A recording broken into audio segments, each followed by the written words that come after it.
D G I S P R کی press conference کے بعد بانی چیئرمین تحریک انصاف عمران خان نے اڈیالہ جیل سے اہم پیغام جاری کر دیا۔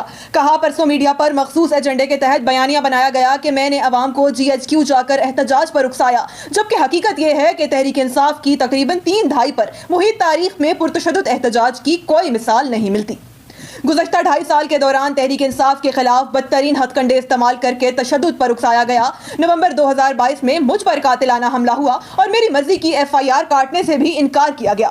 اس کے بعد 2 مرتبہ میری رہائش گاہ پر عسکری ادارے نے حملہ کیا۔ ایک مرتبہ میری پیشی کے موقع پر مجھے قتل کرنے کا باقاعدہ منصوبہ بنا کر سادہ لباس میں لوگوں کو چھوڑا گیا۔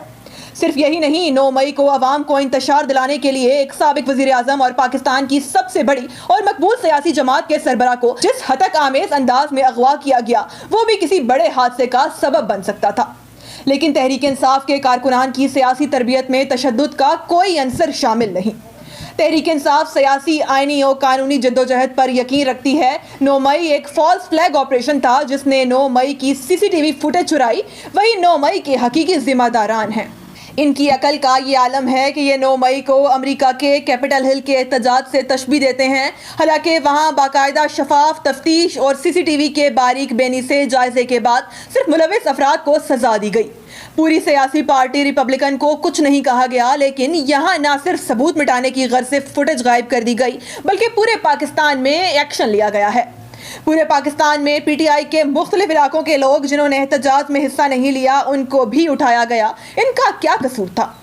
یہ بات بھی قابل غور ہے کہ امریکہ میں سابق صدر پر قاتلانہ حملہ ہوا تو سیکرٹ سروس کی چیئرپرسن نے ناکامی کو تسلیم کرتے ہوئے استعفیٰ دیا، جبکہ پاکستان میں جس سابق وزیر اعظم پر قاتلانہ حملہ ہوا، سیکرٹ سروس نے اسی وزیر اعظم کو قید کر دیا۔ پوری پاکستانی قوم کو دہشت گرد کہہ کر قوم کو متنفر کیا جا رہا ہے۔ 80 کی دہائی میں جینے والے چند افراد جو اس امر سے یکسر نابلد ہیں کہ سوشل میڈیا کام کیسے کرتا ہے، وہ ڈیجیٹل دہشت گردی کے لقب بانٹ رہے ہیں۔ پاکستان کی 90% آبادی تحریک انصاف کے ساتھ کھڑی ہے۔ پاکستان کی 90% عوام نے 8 فروری کو تحریک انصاف کے حق میں ووٹ دیا تھا۔ ان سب کو اگر ڈیجیٹل دہشت گرد کہا جائے گا تو فوج اور عوام کے درمیان ایک خلیج پیدا ہوگی، اور یہ نفرت پیدا نہیں ہونی چاہیے۔ جو بھی لوگ یہ کر رہے ہیں ان کو ہوش کے ناخن لینے چاہیے۔ 1971 میں بھی یہی کچھ ہوا تھا۔ 25 مارچ 1971 کو جب ڈھاکہ کے اندر یحییٰ خان نے لوگوں کی بڑی تعداد کے خلاف آپریشن کیا تھا تو اس کے نتائج ملک کے لیے اچھے نہیں نکلے۔ اب بھی اگر پاکستان کی اکثریت آبادی کو دہشت گرد کہا جائے تو اس ملک کے لیے خطرناک نتائج نکلیں گے۔ ملک، حکومتیں اور معاشرے اخلاقیات کی بنیاد پر بنتے ہیں۔ جس معاشرے میں اخلاقیات ختم ہو جائیں باقی کچھ نہیں رہتا۔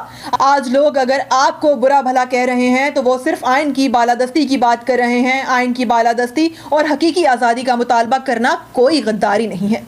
یہ جو مضحکہ خیز کیسز بنائے جا رہے ہیں، اس کا مطلب یہ ہے کہ ہمارے لوگ بالکل پرامن طریقے سے کام کر رہے تھے، اور جب آپ کو ان کے پرامن طریقے سے کنٹرول نہیں کر سکے تو پھر آپ نے ان کے خلاف فسطائیت کے حربے استعمال کرنا شروع کر دیے۔ وزیر اعلیٰ علی امین گنڈا پور کو ہدایات دی ہیں کہ وہ اسلام آباد میں جلسے کی قیادت کریں۔ پوری قوم حقیقی آزادی کے حصول کے لیے اور ملک میں رائج ظالمانہ اور فسطائی نظام کے خلاف اس جلسے میں بھرپور شرکت کی تیاری کرے۔